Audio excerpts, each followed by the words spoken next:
Assalamualaikum warahmatullahi wabarakatuh. Perkenalkan saya Markelin dengan NIM 2924017. Tujuan saya di sini untuk menjelaskan apa itu eh, pembagian komputer, yaitu klasifikasi komputer. Satu, jenis komputer berdasarkan data yang diolah. Satu, komputer analog. Komputer yang digunakan untuk menerima sinyal analog digunakan untuk melakukan pengecekan untuk data yang tidak berbentuk angka. Tiga, karena data yang didapatkan adalah data yang bersifat gelombang. Empat, biasanya digunakan untuk merepresentasikan keadaan. Lima, contoh. Eksempel pengecekan suhu, penghitungan aliran BBM pada SPBU. 2. Jenis komputer, data yang diolah. Komputer digital, komputer yang sering kita pakai untuk aktivitas sehari-hari. CPU, Central Processing Unit, adalah inti dari elemen komputer digital. 3. Bentuk chip kecil terdiri dari transistor yang begitu banyak. Contohnya desktop, netbook, mini komputer, server, komputer tabel. Jenis komputer berdasarkan data yang diolah. 3, yaitu hybrid, komputer yang memiliki kemampuan dari komputer analog dan komputer digital, diperuntukkan untuk pengolahan data yang bersifat baik kuantitatif maupun kualitatif. Digunakan untuk aplikasi khusus yang biasanya dipakai pada robot-robot yang dipakai sebagai pekerja pada pabrik, serta digunakan oleh berbagai rumah sakit yang digunakan untuk memeriksa keadaan tubuh pasien, yang pada akhirnya komputer bisa mengeluarkan berbagai analisis yang disajikan dalam bentuk gambar, grafik, ataupun tulisan. Jenis komputer berdasarkan prosesornya. 1. Mikrokomputer, kelas komputer yang menggunakan mikroprosesor sebagai CPU utamanya. Mikroprosesor, sebuah IC yang digunakan sebagai otak pengelola utama dalam sebuah sistem komputer.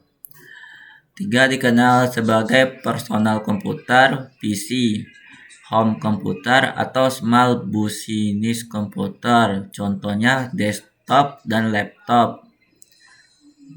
2. Mini komputer, kelas komputer multi-user yang dalam spektrum komputasi berada di posisi menengah di bawah kelas komputer mainframe dan sistem komputer single user seperti komputer pribadi.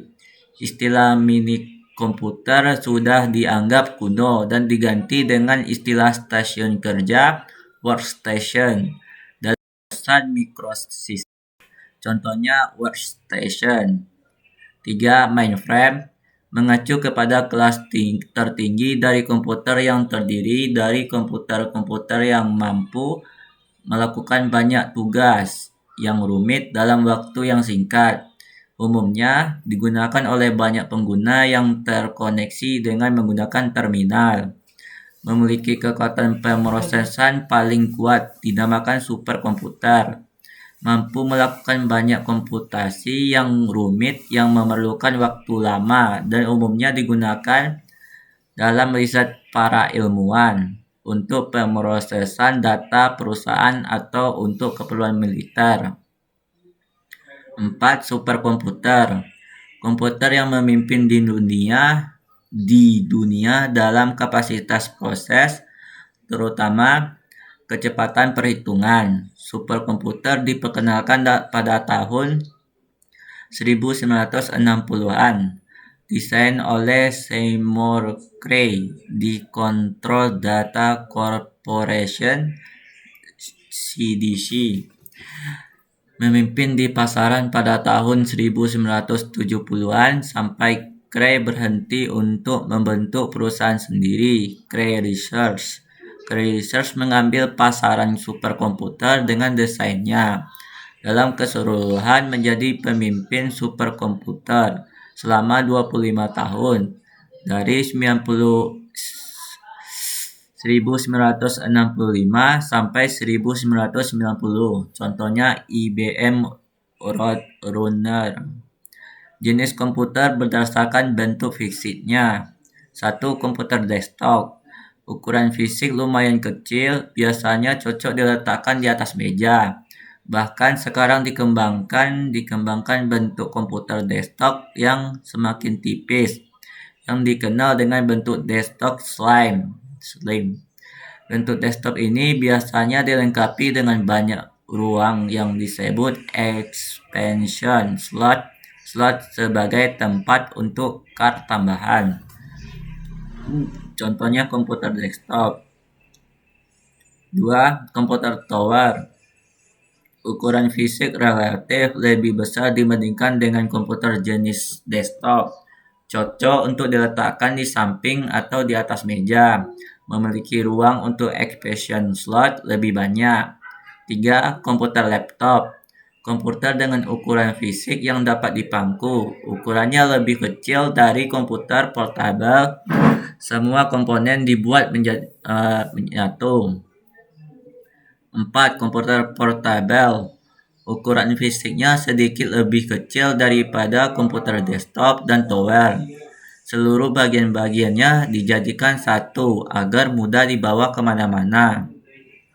Jenis komputer ini diciptakan untuk orang yang sering bekerja, berpindah-pindah, atau di lapangan. Secara bebas, portable artinya mudah dibawa-bawa. 5. Komputer notebook. Sesuai dengan jenis ukuran fisik, komputer ini sebesar notebook.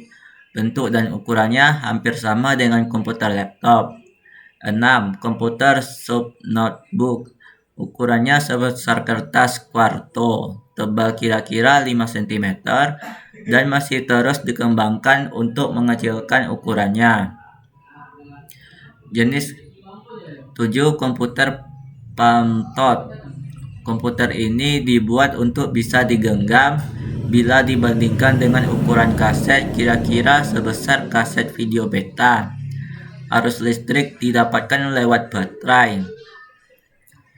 Komputer berdasarkan penggunaannya. 1. Komputer untuk tujuan umum, general purpose computer. Komputer untuk tujuan umum adalah komputer yang digunakan secara umum. Komputer yang biasa kita temukan atau yang biasa kita gunakan sehari-hari. Misalnya komputer yang digunakan untuk mengetik, mengolah data perhitungan, mengolah data grafis, mengolah database, dan lain sebagainya. Contohnya komputer ini adalah PC dan laptop. 2. Komputer untuk tujuan khusus, special purpose computer. Komputer yang digunakan secara khusus dan mempunyai satu fungsi saja. Komputer tersebut tidak digunakan untuk pekerjaan yang biasanya.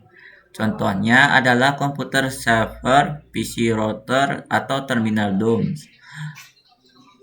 Komputer berdasarkan skala kemampuannya.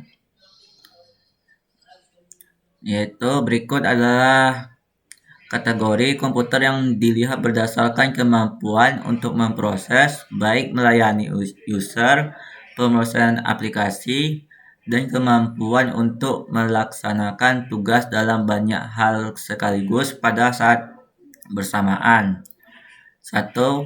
Small skala komputer. Komputer skala kecil merupakan komputer yang memiliki kemampuan proses dalam jumlah kecil. Komputer yang termasuk ke dalam kategori ini adalah komputer desktop atau komputer pribadi yang umumnya digunakan oleh satu orang pada satu saat. 2. Medium skala komputer. Komputer untuk skala menengah. Komputer yang termasuk ke dalam kategori ini adalah komputer mini yang biasanya melayani penggunanya pada DOM terminal. Large skala komputer.